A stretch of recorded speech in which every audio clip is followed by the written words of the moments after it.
Welcome back, Shalligators. Welcome back, Shalligators. I just wanted to do a quick little video. I don't even know if there's going to be a point to it, but I just feel like we need to talk about Megan Fox and Machine Gun Kelly. Something is happening. I feel like they are inching closer and closer to a relationship implosion. I feel like she is in over her head and is maybe starting to realize that. Maybe I'm projecting, maybe I'm transferring, all these other Freudian words, but it just seems like a relationship that started out really fun and sexy, and it is an absolute garbage fire at this point. So he's got a new documentary out, Life in Pink, which to me sounds very vaginal, much like the shocker, right? Just gross. Why pink? Just, I don't get it. Anyway, he's talking about a super dark time in his life when he basically called Megan and put a shotgun in his mouth. I've got a lot of thoughts on this. And yeah, let's talk about it.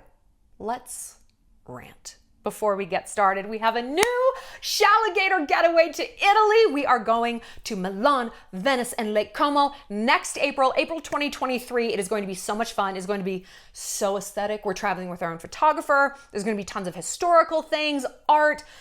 It's just going to be so amazing. And since our two other trips to Italy this October sold out, I'm like, you know what? I'm not going to deprive anybody of Italy. I also just really want to go to Lake Como.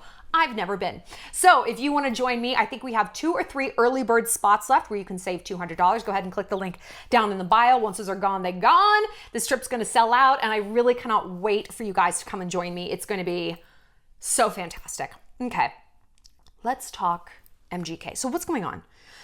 I feel like there's just a lot of cracks that are starting to show in their relationship, and fools rush in, you know? Like, they were not together very long. What was it, like 9 months or something when they got engaged?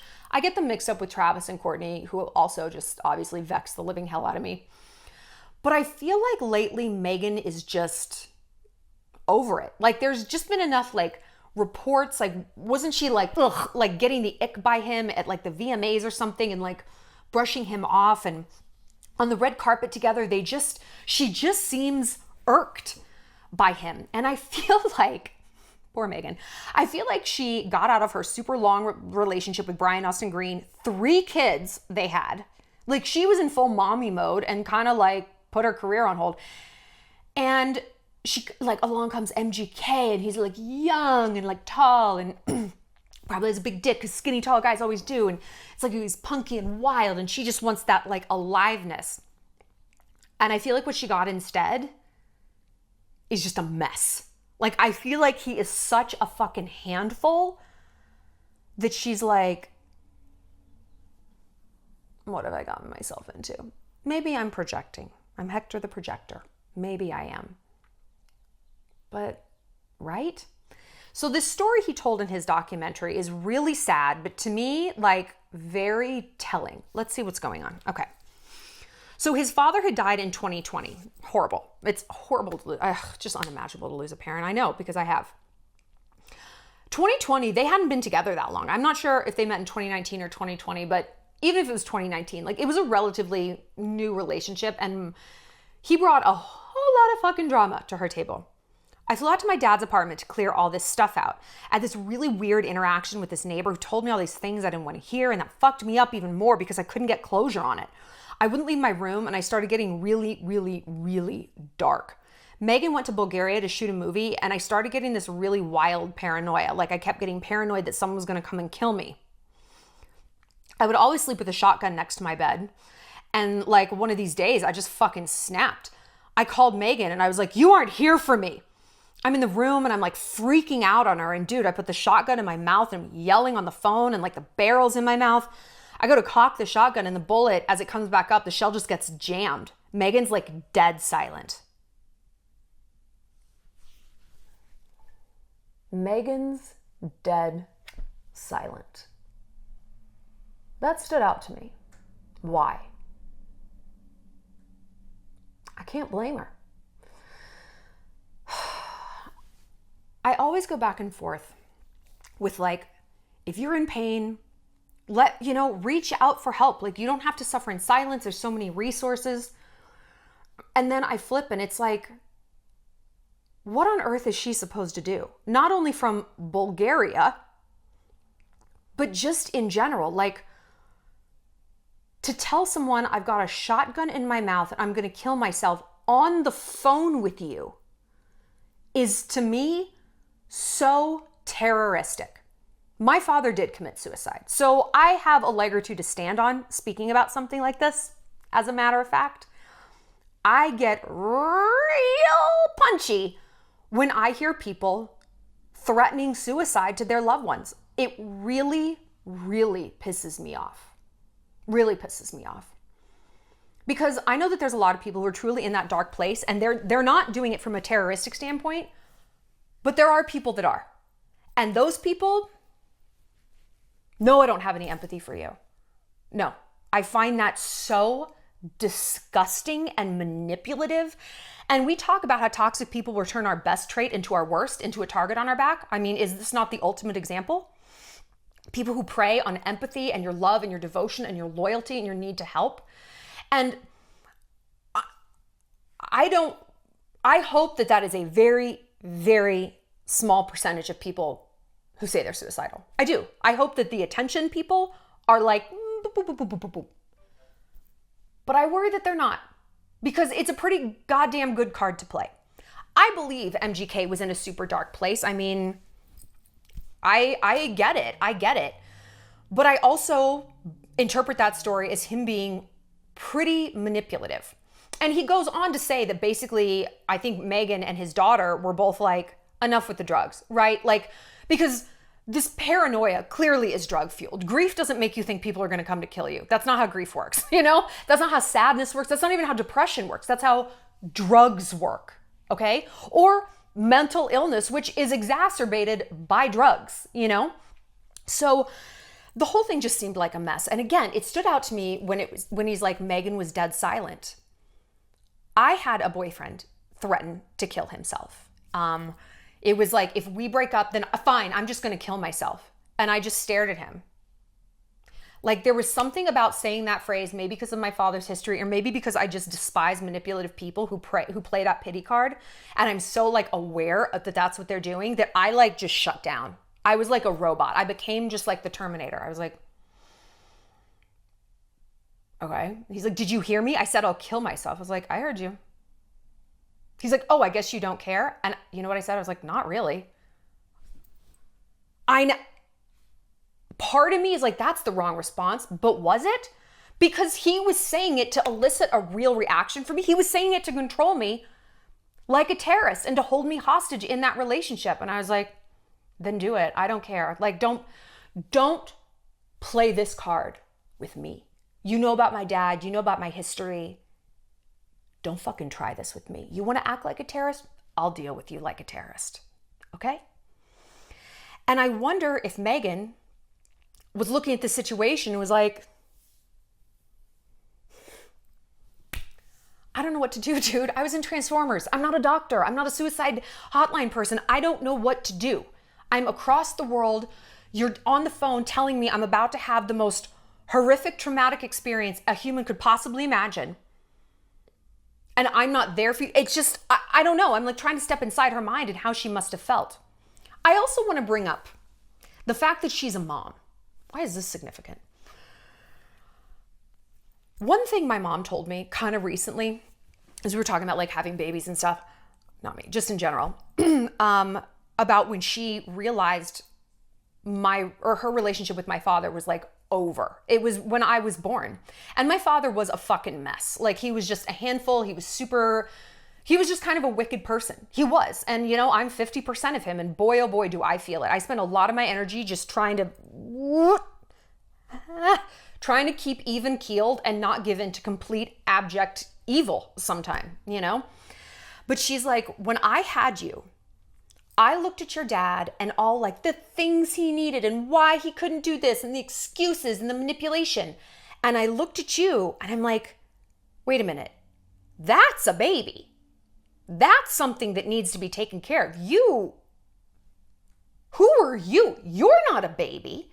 You actually don't need to be taken care of. She does. So who's it going to be? I wonder if Megan has been having those similar thoughts. She has 3 sons who legitimately need to be taken care of, who legitimately need her help and her attention.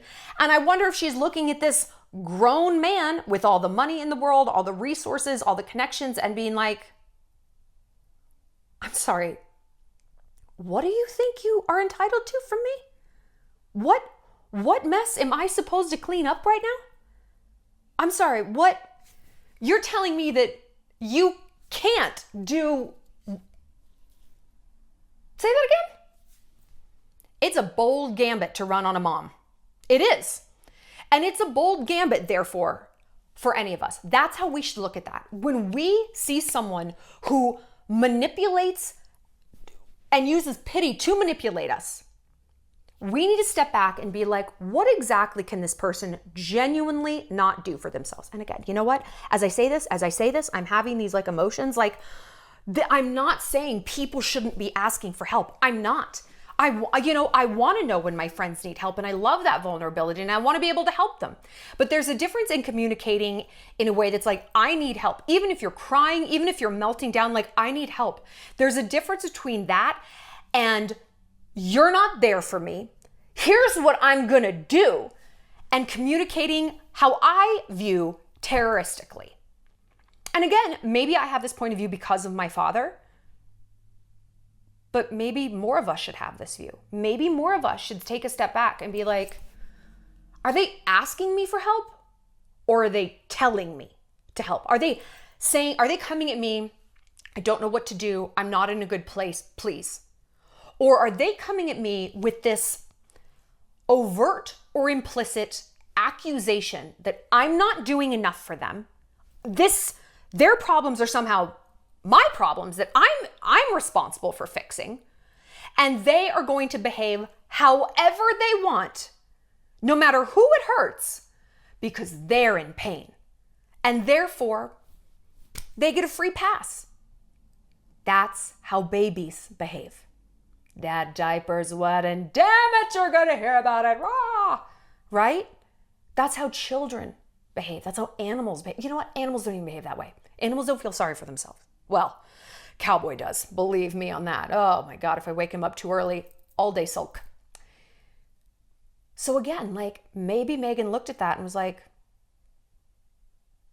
you're coming at me wrong. And MGK said right after that, there was an intervention. I think that is exactly the way to play it.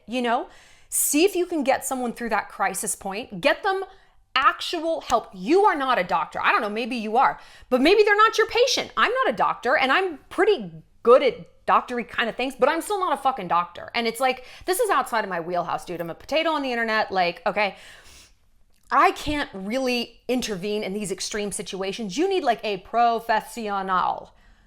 So get them that help. And then when they're in a state of better neutrality, sit them down and be like, okay, this clearly isn't working. I want to help you. I'm not going to become out like that. You can have your problems. They're not going to become my problems. I'm not responsible for fixing you.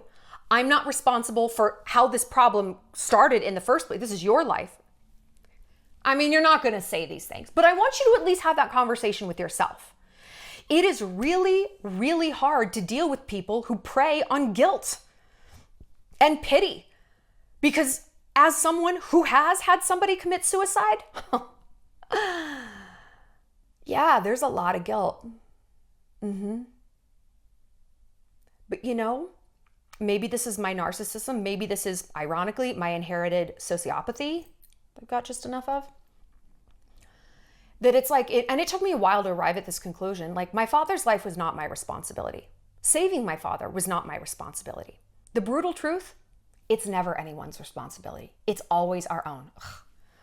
It sucks. And again, I'm not saying that if someone comes to you like hurt and broken down, you should be like, well, it's not my responsibility. Not at all. We're empathetic creatures. That is our best trait, But we have to ensure it doesn't get weaponized into our worst. That it doesn't become this bottomless pit of like, well, MGK's in a bad place. Megan, how are you going to fix it? It's like, she's got fucking problems of her own. She's got 3 little kids to keep alive, right?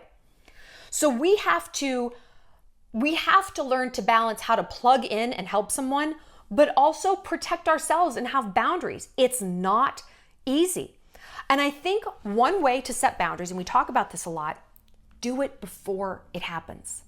No one builds a fortress in real time with that other army coming over the hill. You build it ahead of time. That's preparedness, right? So how can we do this? Hopefully you don't have someone in your life who is maybe veering in this direction, but you probably know some human who at some point in time is going to have a bit of a crisis. You know, that's friendships, that's family, that's love. Like, hey, we're not like here to make connections with people on the contingency that they never have a bad day. Of course not. But I'm a giver, and I know you probably are too. And so therefore, givers need boundaries because takers have none. So how can we set these boundaries ahead of time? Think about things as like on paper logistical as your schedule. And it's okay to kind of communicate these things in a soft way. Like, hey guys, like I'm studying so hard for the LSAT. Like just to let everybody know, I'm not even gonna be checking my phone, not text, not FaceTime, not nothing. It's gonna be on Do Not Disturb after 10 p.m. So I'm sorry, like, oh, even if there's like a meltdown, I'm just not gonna see it. So I'll hit you up in the morning. That takes it out of like this realm of personal attack. Like, Chelsea, it's 10:01, so I'm like not gonna like respond to you. If you can kind of set these boundaries ahead of time when they're not specific or resonant to any one person, okay. There's something called the economy of attention. When people need attention, they'll get it from wherever they need to. It doesn't have to be you. I have been dealing with this. I talked about it actually on our recent Girl on Top podcast about ghosting friends and like in defense of ghosting people, where it's like, I have tried to communicate boundaries, I have set boundaries, and now I'm at the point I have to deploy consequences. You know, there's people in my life who are such a fucking drain on me. Such a drain on me. And I know you feel that way too. And so to set those boundaries feels at once good, but you know, we're not supposed to ever cut anyone off. But sometimes we need to.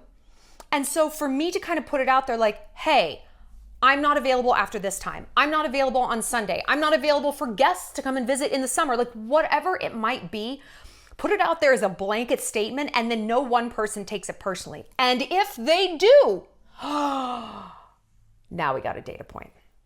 This was a mole hunt, wasn't it? We were trying to smoke someone out. We were trying to smoke out the one person, maybe more than one person, who what? The people who hate our boundaries are the ones who benefited from us having none at all. None at all.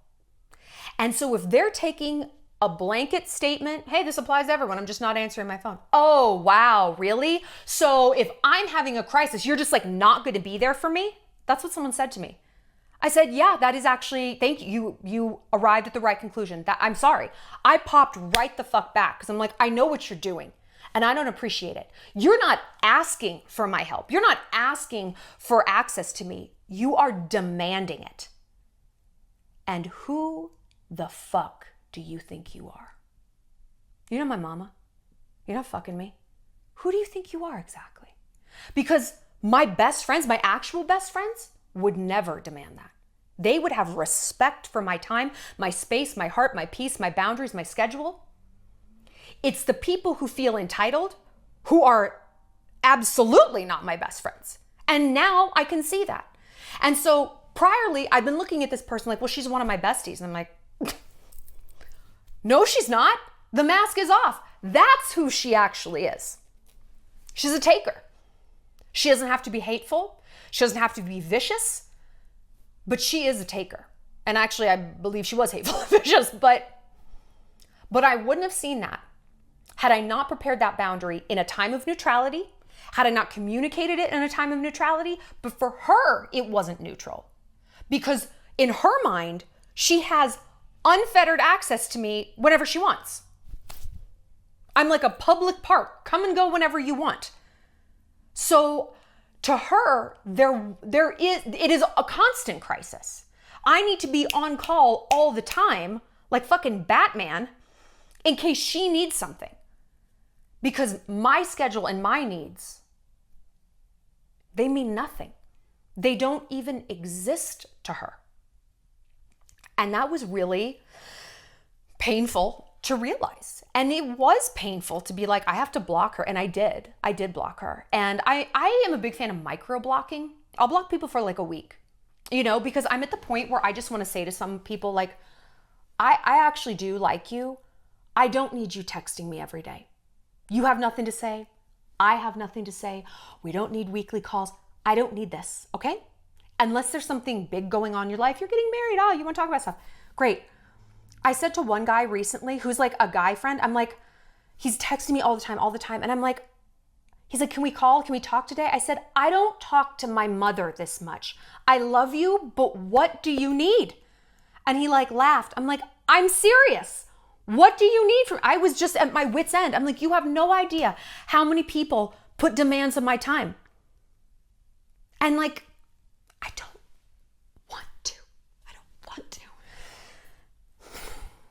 Anyway, I found the MGK Megan Fox situation very triggering for a variety of reasons, clearly. But part of me wonders if she's starting to feel like just kind of suffocated as well. And it's rough when you date someone and there's this like total like rebrand in the middle of it. Like, oh, you think you're getting like the hot boy, just want the fuck and what the fuck. And then it's like, nope, he's actually a whole ass mess. That's what he is.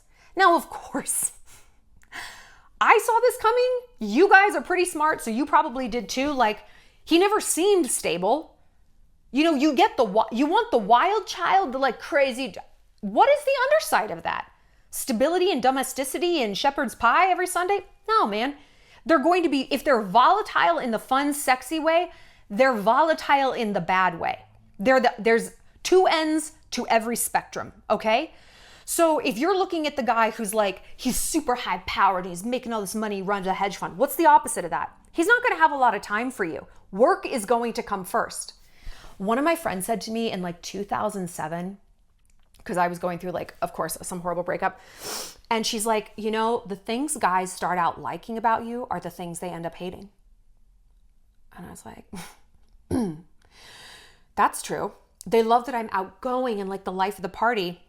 And then it's like, why don't you stay home with me? I'm like, why the fuck would I? This was never the deal. Like I didn't bill myself as anything other than that.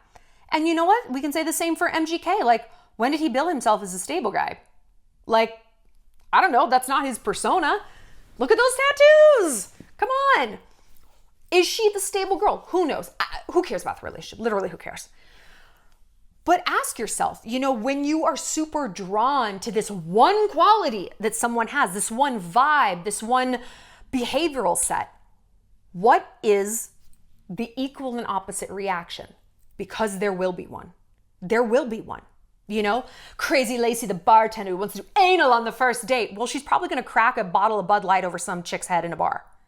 That's the opposite end of that spectrum.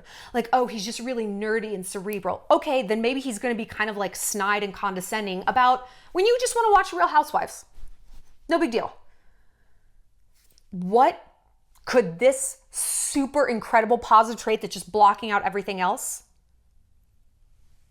maybe turn into when the going gets tough? It's not that you shouldn't date the life of the party or the hedge fund guy or the nerd. It's that you just need to be aware of what that shift is going to look like and ask yourself, like, can I handle that shift? Maybe you can. Like, I've always dated super high powered guys because, you know, they don't have time for me. That's the bad news. It's like, well, okay, I don't really have time for you. So a lot of time that works in my favor. So I've accepted those two extremes as okay for me. I don't accept someone who's really stable and super domestic and has no friends and never leaves the house. I've been in those relationships. I have the data. I'm like, that does not work for me. It definitely works for somebody else. It doesn't work for me. Okay. So I avoid that because I am smart enough and brave enough to look at the truth that there is always another end to a spectrum. Always. And that's all you got to do. And literally, just like boundaries, do it in a moment of neutrality. Do it when you're not even dating anyone. Look at your types. Look at the people you've dated in the past. Make a list of the last 5 dudes you've dated or even had crushes on. And be like, okay, what did I love the most about them? What would the potential shift about that? Or what shift did I actually end up seeing? And let's rank them. Put them in order. Like a MySpace top 7. Who was the most tolerable? Who had a shift that I was okay with?